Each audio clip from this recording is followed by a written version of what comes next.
one of the things that has amazed me with my own personal career, because, I started out basically shoveling snow in a cow town in Colorado, and by fate or who knows what, come to the present position. And what I notice as I traverse levels on a supposed ladder of success, where you would expect there to be more and more competition and people and activity, actually it gets emptier and emptier. There is nobody minding the store, as far as I can tell. This is why I'm so unsympathetic to conspiracy theory. We could use a few conspiracies. Nobody is minding the store. Everybody is getting rich, personally rich.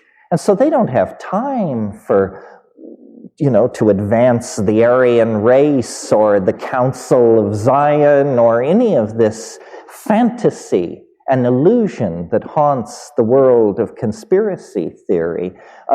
Rather, it seems everything is being left pretty much to develop on its own, because people are afraid to grab or touch the levers and buttons in the control room of the historical vehicle.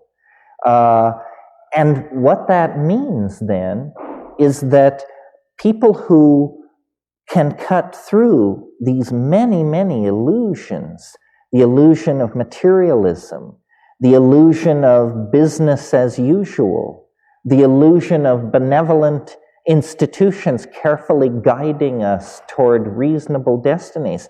If you cut through all that, if you disabuse yourself of all that, you will empower yourself to eventually be able to stand up in delicate social and political situations and just say, bullshit.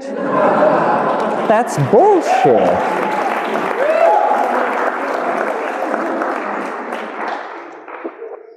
And this is worth considering doing simply because we have an imperiled planet on our hands. We have been, for a long, long time, the victims of illusion. Western civilization, Stephen Dedalus was right.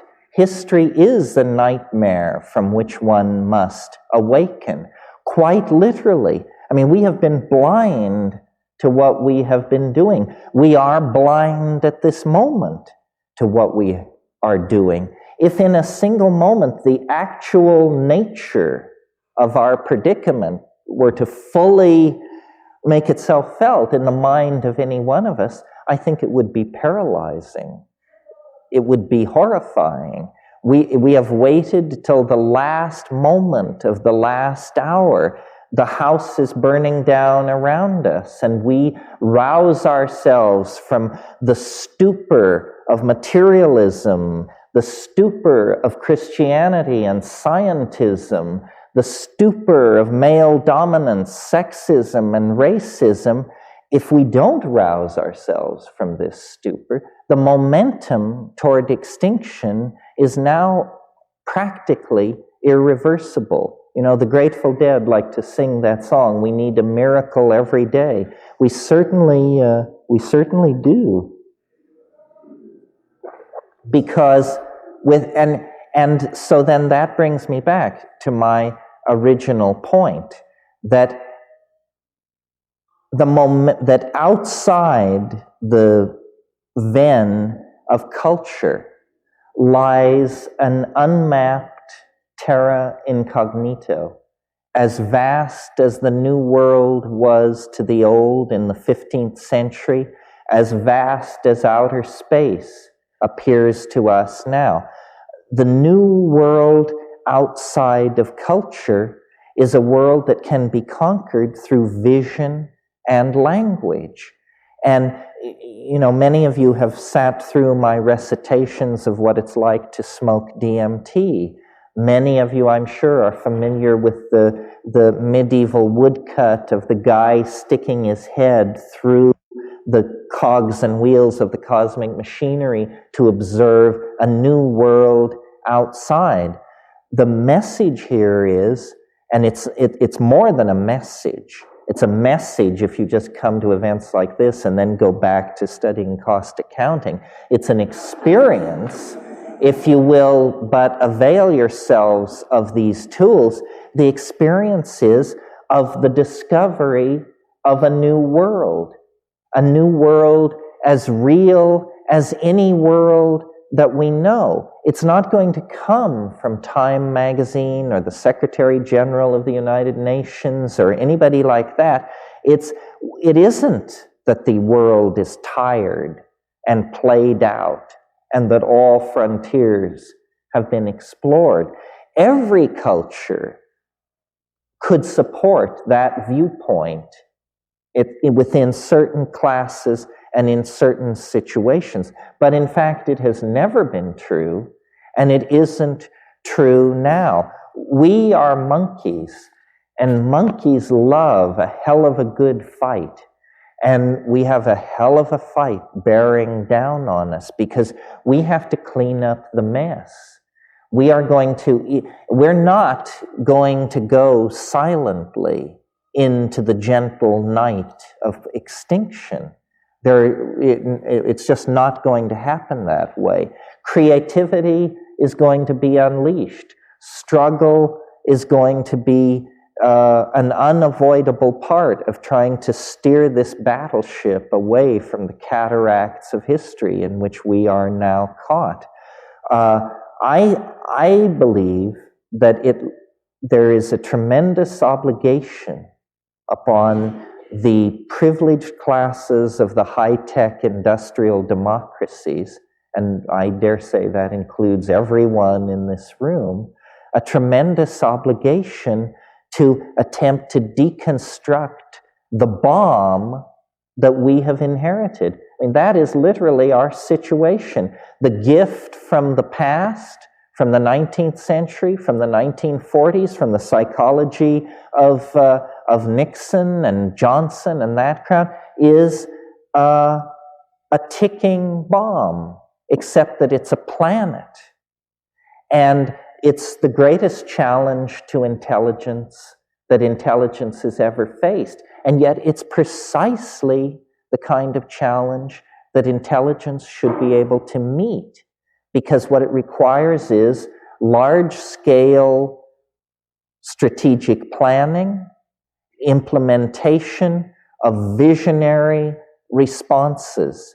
It is not incremental. It's sudden, complete, and dramatic. And I really believe that there will only be one chance. You know, we are circling the runway of post-history, and the engines are running low, and there is one approach, and then, you know, if you miss that approach, you're into the drink. Now, we have the great good fortune to be approaching the end of a millennium. Would it be redundant to say this only happens once in 1,000 years? Yes. And it's extraordinarily fortunate. Once I was in England and I ran into somebody I hadn't seen for 20 years, and I was amazed, and I said to Rupert, how often does one get a chance to meet someone one hasn't seen for 20 years? And he said, well, I dare say, I suppose every 20 years. We can use the millennium, this apparent coincidence of our dilemma and a calendrical turning point, to create awareness of opportunity. And we can use the psychedelics to dissolve boundaries between ourselves and other people, between institutions that govern and the governed. And basically, we have to insist on the seriousness of the situation and the potential for solutions. And what it means is a much more radical break with American society than we've been willing to contemplate in the last 20 years. We went through this thing with, the two-term governor of Arkansas, and it took a year and a half to play that all out and to see what it comes to. And what it comes to is, Washington is convulsed over the possibility of closing an air base near Sacramento. So how can we even conceive of this government making an impact on the real problems? It is still government by flim-flam. And that would be all very well if we had 500 years to dig ourselves out of this dilemma. But if a radical political alternative is not opened up in this country, then we are essentially, I think, going to amuse and entertain ourselves into extinction.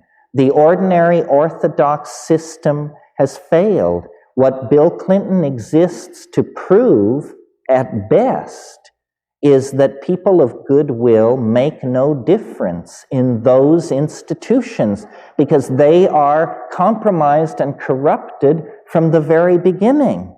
It's just the way it is. Those institutions are set up for business as usual. Business as usual at this point is a death sentence on the human race. What has to be done is a tribalizing of culture, an ecstaticizing of culture, a dissolving of hierarchy. That means self-empowerment through claiming the new information technologies, through deconditioning from propaganda, through deconditioning from the pharmaphobia that holds everyone within the pre-programmed molds that are being handed down from Madison Avenue and Hollywood. It means actually realizing that your life is your own. Your destiny is your own. It isn't within the confines of the culture because the culture is dissolving. And to the degree that the word is put out, that phenomenon will accelerate. We are in an extraordinary transition.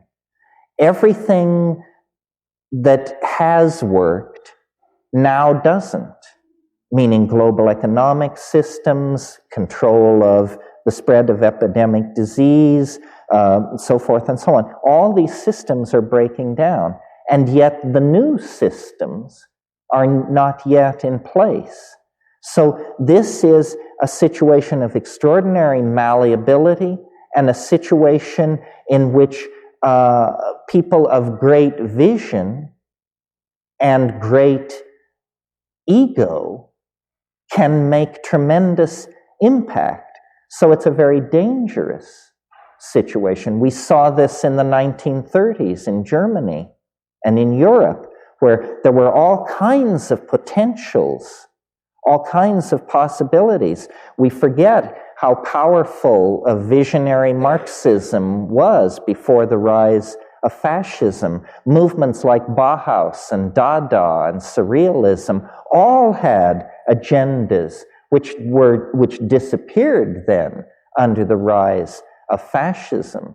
This must not happen again. And what it has to do with is resisting images that are coming from the reality studio, resisting the images that are coming off the tube, coming through the newspapers, and creating a community based on psychedelics, sexuality, sensitivity, and good sense.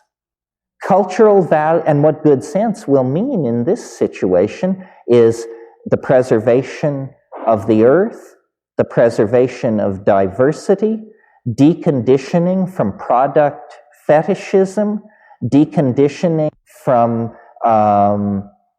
energy overconsumption. All these things we understand, but we seem to lack the power to change our minds, or if we have that power, then the power to change other people's minds. And I am into psychedelics not because I think it's a sure thing, but because I think it is the only game in town. In other words, it's the only thing I've ever seen change an individual on a time scale similar to the time scale that we have if we're going to make a difference. I've seen over and over again, I'm sure many of you have, people go into a psychedelic jerks and come out halfway decent human beings, 8 hours later. If we had 500 years to steer global society into safe harbor, it might be possible to do that, but we don't.